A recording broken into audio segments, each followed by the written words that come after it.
Jag har skrivit historiska romaner som börjar i tidigt 1900-tal. Så jag har en som börjar 1904. Men Skymning 41 och Hägring 38 så utspelar ju sig Hägring 38 och 1938. Skymning 41, 1940-41.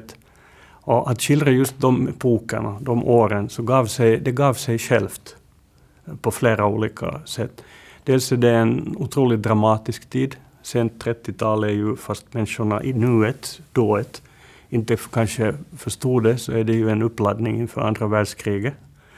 Det är en konfliktfylld tid överhuvudtaget.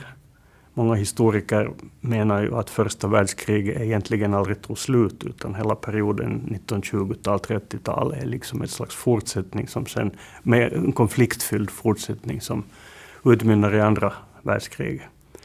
Så konflikterna, och i Finlands fall, som jag ju i första hand skriver jag ju om mitt hemland, Finland och dess historia. Vi hade ett inbördeskrig, ett borgarkrig 1918, som också var det krig som frigjorde oss från Ryssland. Därför kallar somliga det för frihetskriget. Och så hade vi då 2 krig mot Sovjetunionen mellan 1939 och 1944. Så Finlands historia är då väldigt hård och turbulent. Men samtidigt så är den här perioden sent 30-tal, tidigt 40-tal, alltså det är den period då egentligen börjar väldigt mycket som senare ska bli populärkulturellt dominerande då. TVn uppfanns faktiskt i slutet av 30-talet. Stålmannen, Clark Kent, uppfanns då. Filmen var större än kanske någonsin. Det talas om filmens guldålder. Filmstjärnorna var mer beundrade och dyrkade än kanske någonsin före eller senare.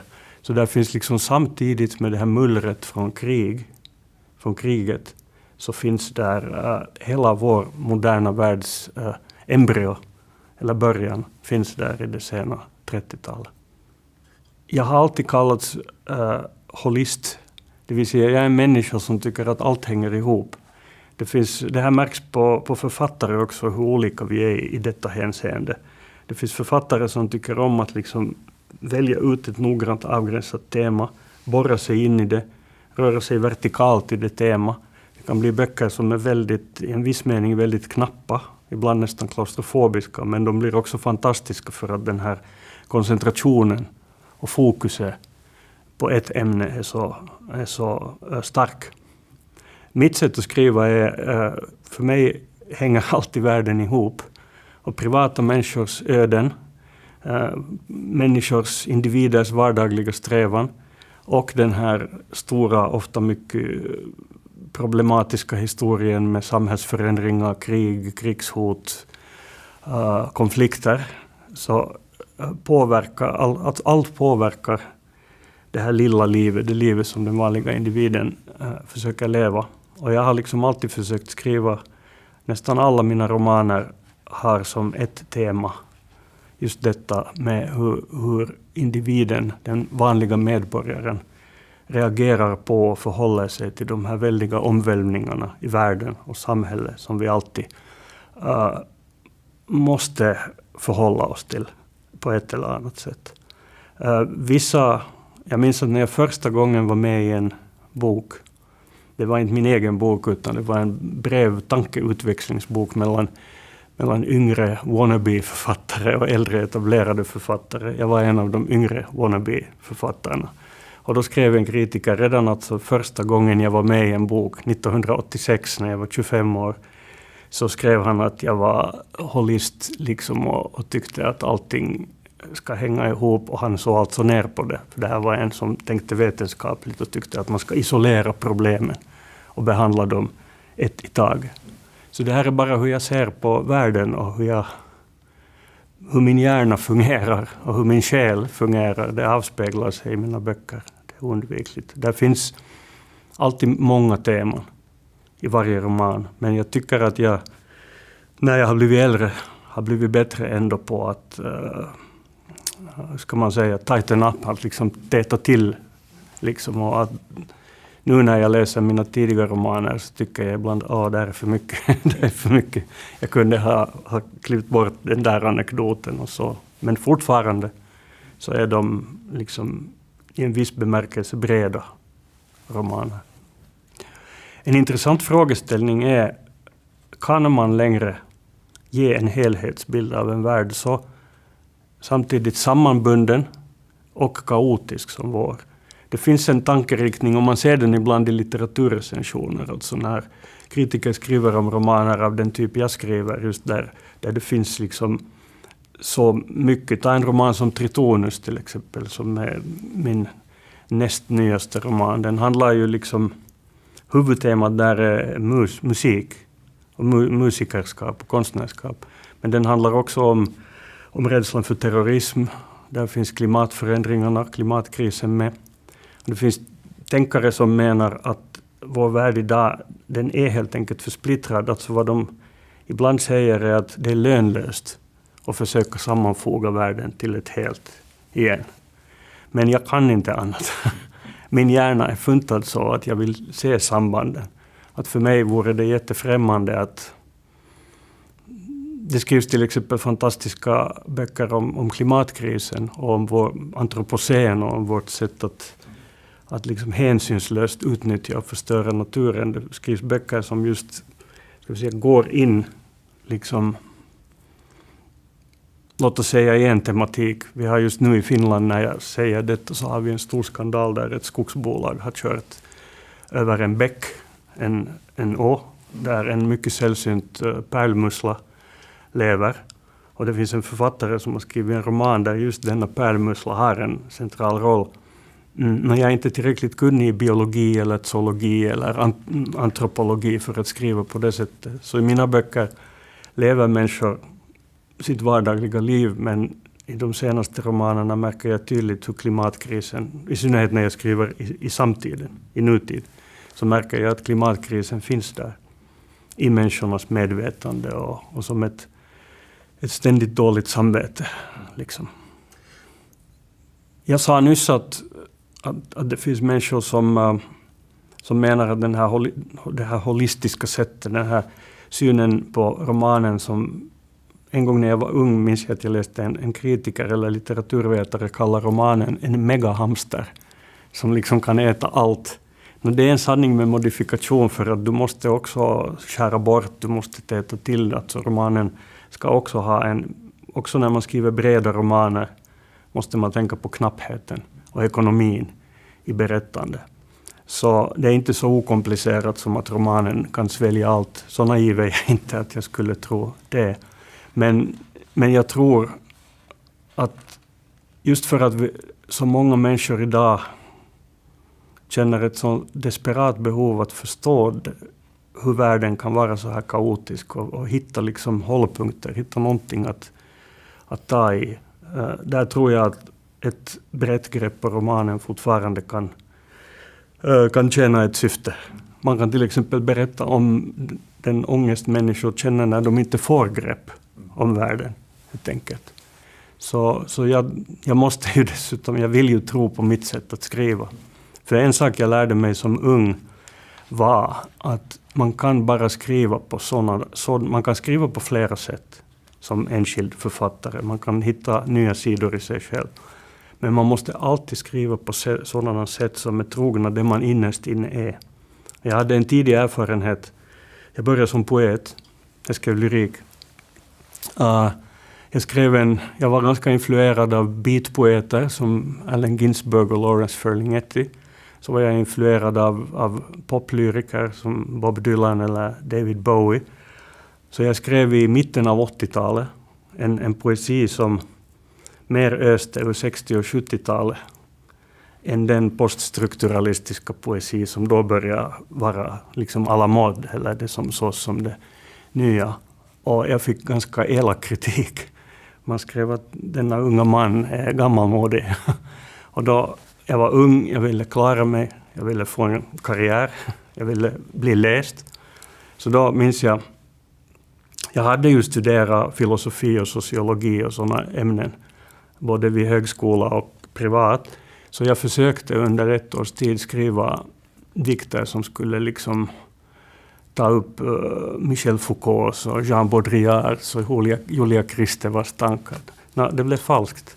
För det är inte det är inte mitt sätt att skriva skönlitteratur. Det kunde passa för någon annan, men det passade inte för mig. Och mina dikter, fast jag kunde Kristevals och Baudrillards och Foucaults tankegångar någorlunda, så mina dikter blev döda. Så man måste skriva som den man är i någon mening, anser jag. När jag tänker på min egen roll och hur jag både antagligen har sett utifrån som författare i mina olika åldrar, som 25-åring, som 35-åring, 45-åring och så vidare. Nu är jag 63.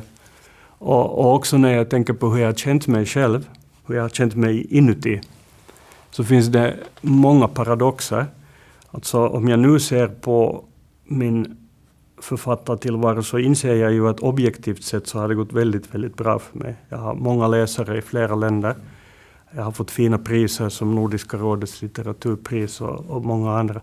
Men det märkliga är att jag kom till litteraturen i mitten av 80-talet. Från popkulturen kan man säga. Jag har studerat lite litteratur vid universitetet, men med betoning på ordet lite. Jag kom från populärkulturen och skrev då denna liksom ganska ärligt talat sentimentala och också liksom folkliga poesi i en tid då den förhärskande strömningen blev allt mer cerebral, intellektuell, experimentell. Så redan från den tiden så jag kände mig så som a man out of time när jag började skriva.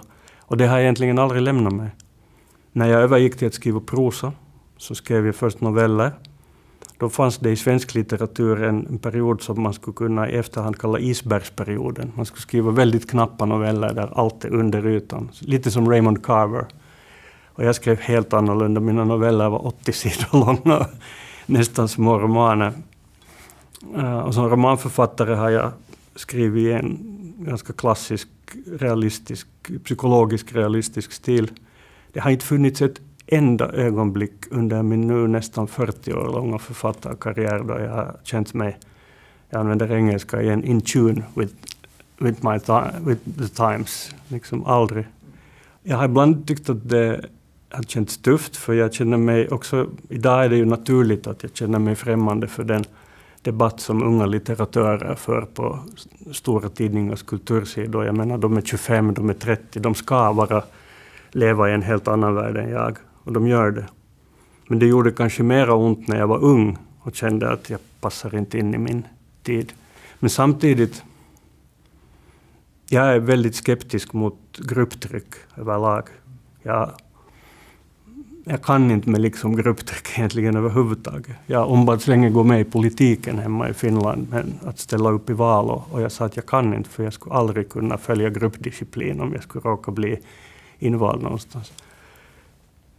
Sån är min läggning, och det gör att jag aldrig har känt mig som en del av min samtid eller av någon grupp, så har också stärkt mig, för att flera gånger har det funnits lägen där jag har haft ett stort romanprojekt i huvudet och samtidigt känt hur fel jag ligger i tiden. Och då måste man inse att jag är ensam när jag gör det här. Jag är den enda. Jag har inte stöd av en grupp. Liksom. Jag har inte en kompiskrets jag kan gå och berätta. Nu håller jag på med det här. Vill ni läsa? Vad säger ni? Och förmågan att stå ut med den ensamheten är någonting som jag tycker att man som författare behöver. Man är i grunden ensam med det man skriver. Alltså att vara författare är ett mycket existentiellt yrke. Fast jag själv aldrig har skrivit en autofiktiv roman. Om jag har skrivit självbiografiskt så har det varit liksom i essäer, att det har varit helt öppet och det här handlar om mitt liv.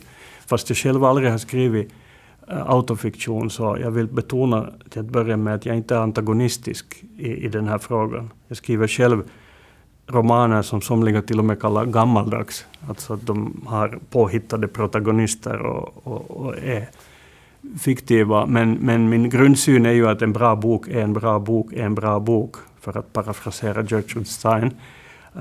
Så om du skriver bra, det är liksom det som är det viktiga. Om du skriver så att det känns så att läsaren får både liksom food for thought, alltså nya tankar och stora känslor.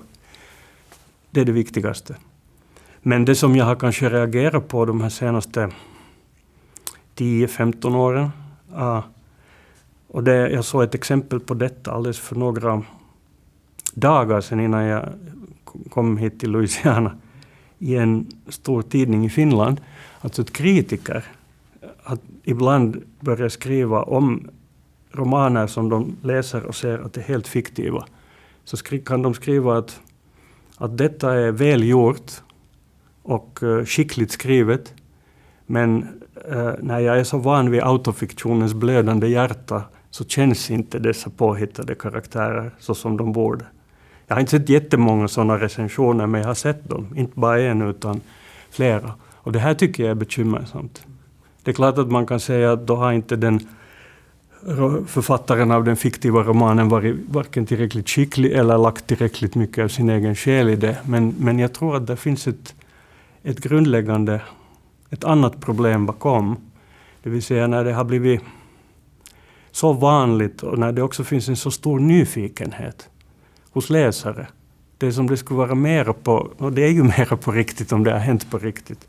Men jag skriver ju i efterordet i min senaste roman Skymning 41 så skriver jag att det är som om autofiktionens starka frammarsch skulle ha omförhandlat kontraktet mellan romanförfattaren och hens läsare.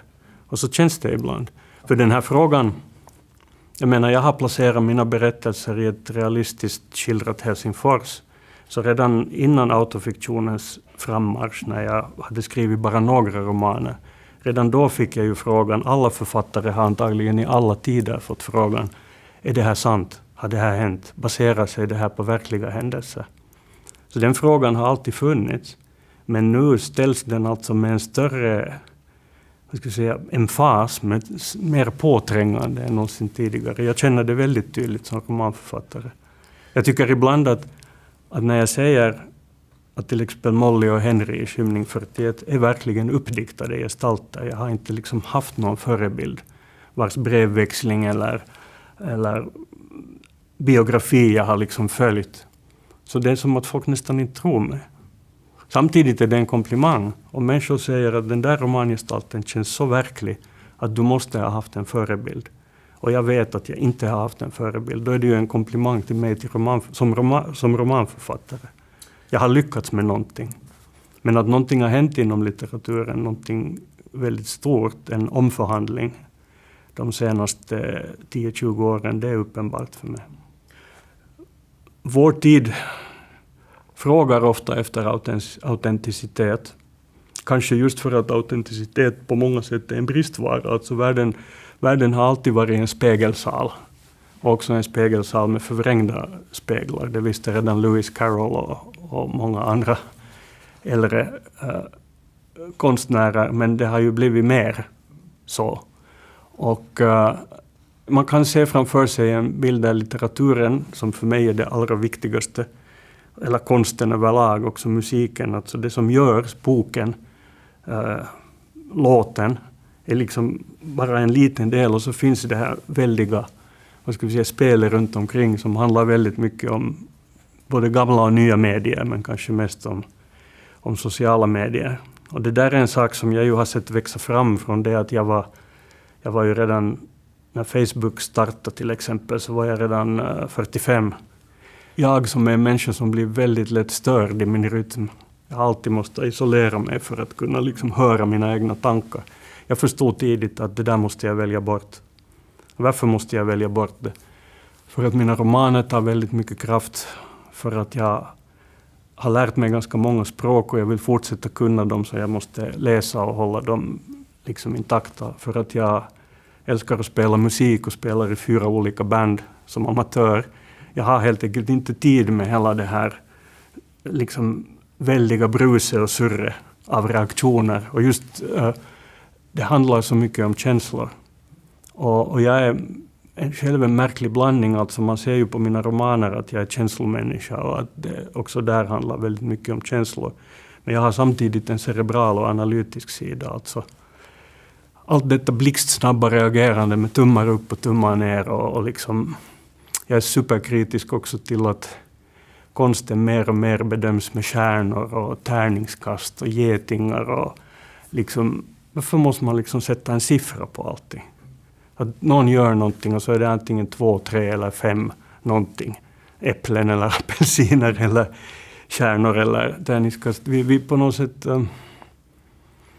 Det passar tydligen många människor att världen är sån här. Men jag förstod tidigt att det passar inte mig. Och om jag ska klara av, om jag ska ha den psykiska kraften, mentala kraften att göra de saker jag vill göra, så måste jag stänga bort det. Här spelar det in också att jag har ett släktarv. Alltså min mamma var psykiskt så bräcklig så hon hölls inte ihop. Så jag har liksom alltid vetat att jag bär också på ett sådant psykiskt arv att jag måste vara försiktig.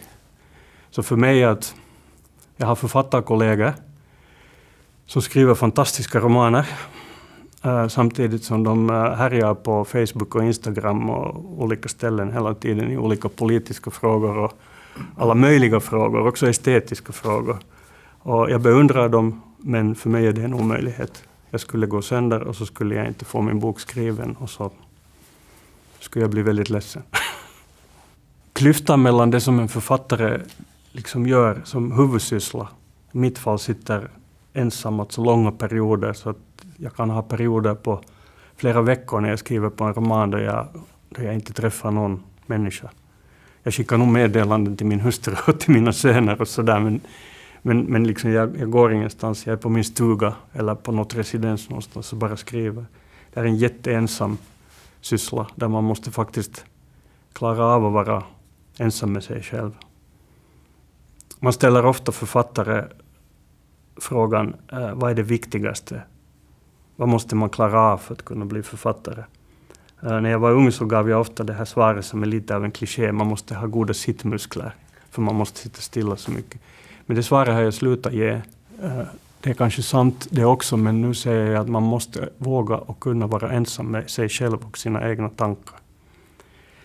Och så har vi då i vår tid den här andra sidan av författarskapet. Att på ett helt annat sätt än när jag började, man ska komma ihåg att jag har ett nästan 40-års perspektiv på det här. Och på ett helt annat sätt än när jag började så förutsätts det idag att författaren ska vara en estradör, ska kunna också muntligt, kanske inte förklara sina verk, men framföra sina tankar och fördjupa dem och helt enkelt vara bra och intensiv, djup, humoristisk, whatever, på scen.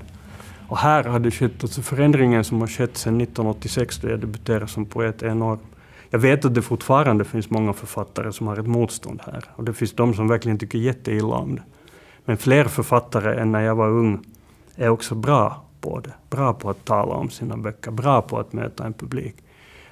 Många av de äldre poeter som jag beundrar när jag började skriva poesi i Sverige, Werner Aspenström, Thomas Tranströmer, Gunnar Ekelöf som redan var död men som var en poet som jag beundrar. Jag har sett gamla videoinspelningar av många av dessa poeter. Och att föreställa sig dem i dagens värld där författaren förutsätts vara en ledig estradör och lägga ut saker på Insta och på TikTok till och med. Och så här, de hade inte trivts. Så det är en jättestor förändring. Och för mig personligen så finns här en jättestor paradox. Som barn och ännu som ung man var jag så blyg att när jag skulle hålla föredrag i skolan så skolkade jag. Jag gick inte till skolan den dagen, för jag kunde inte stå framför min klass. För mina klasskamrater, mina ben skakade, min röst darrade. Ännu när jag var ung och var på väg in i både litteraturen och musiken. Jag minns att de första giggen jag hade i band som gitarrist så skulle jag helst ha suttit på en pall med ryggen mot publiken. Som om jag vore Miles Davis typ. Och jag var verkligen jag var en usel musiker. Kanske var det därför som jag ville sitta med ryggen mot. Så jag har haft en väldigt lång väg att gå. Jag tyckte inte om att vara poet, för att som poet så förutsätts man göra en performance act. Man förutsätts komma in som en skådespelare och vara dramatisk. Det passar inte mig. Däremot räddades jag av det att i något skede när jag hade börjat skriva romaner så insåg jag att jag tycker om att träffa en publik. Jag tycker om en dialog. Och som romanförfattare så får du ta kontakt med publiken. Du får berätta om scenerna i din bok, om vad du har tänkt när du har skrivit den. Du kan till och med berätta om hur böckerna anknyter till vem du är och vad du har varit med om. Och så kan publiken respondera och berätta efteråt kommer ofta människor och berättar om sina liv och ställer frågor, och så kan man lite jämföra. Och här hittar jag någonting. Plus att jag hittade den här enkla tekniken, kommer jag ihåg, när jag var kanske 35. Fram till dess hade jag avskytt att prata på scen. Jag tyckte verkligen illa om det. Men så upptäckte jag att scenen är min när jag sitter där, eller står där. Tidigare när jag blev nervös så hade jag börjat tala snabbare. Och när du börjar tala snabbare så tappar du din andning. Och så blir du sämre. Och du tänker sämre. Men när man inser att jag har rätt att vara här. Människor har bjudit mig hit för att sitta på scen. Jag får ta en paus och andas. Och när jag lärde mig att det går att liksom behärska den där situationen, då började jag tycka bättre om det. Däremot så är jag ju som författare, det här med sociala medier sysslar jag med. Det är nog en generationsfråga lite. Jag har en official Facebook-sida, men senast jag själv skrev en entry där så var i augusti 2020. Den klassiska romanen, den klassiska fiktiva romanen, så kan ju på ytan se ut att handla om enbart då om autofiktionen handlar just om djupt personliga, privata traumor. Mobbning eller en dysfunktionell familj eller en tragedi av något slag. Och så kan man se den klassiska romanen som att den ofta handlar om mer kollektiva traumor. Nationella eller samhälleliga. Just liksom stora linjer som är gemensamma för många människor. Tanken att vi alla är sammanbundna med något större och att det påverkar oss. Samtidigt så finns ju i den här klassiska romanen, om den ofta handlar om kollektiva traumor, så som mina historiska romaner handlar ganska mycket om Finlands väldigt tumultariska och också våldsamma 1900-talshistoria med inbördeskrig och med krig mot yttre fiende. Men i de här stora kollektiva linjerna så finns ju också alla de individuella traumorna, individuella sorgerna. Och det är ju det romanen kan göra, att skildra hur alla dessa stora omvälvningar påverkar den enskilda människan, den vanliga medborgaren. Men här måste man också ge autofiktionen, liksom den kan göra, om romanen kan göra den här rörelsen från den stora helheten in i det individuella trauma, så kan givetvis autofiktionen göra samma sak men den andra vägen. Att liksom lyfta blicken eller använda det här individuella personliga trauma för att lyfta fram någonting som egentligen finns i väldigt många familjer eller hos väldigt många människor, och som på det sättet också är en liksom kollektiv sorg eller ett kollektivt trauma. Som jag sa här tidigare, så jag vill inte vara antagonistisk. Alltså, du kan skriva bra på väldigt många sätt. Och jag har varit och är hänvisad till det sätt att skriva där jag tycker att jag kommer mest till min rätt, där jag kan använda mina styrkor som människa.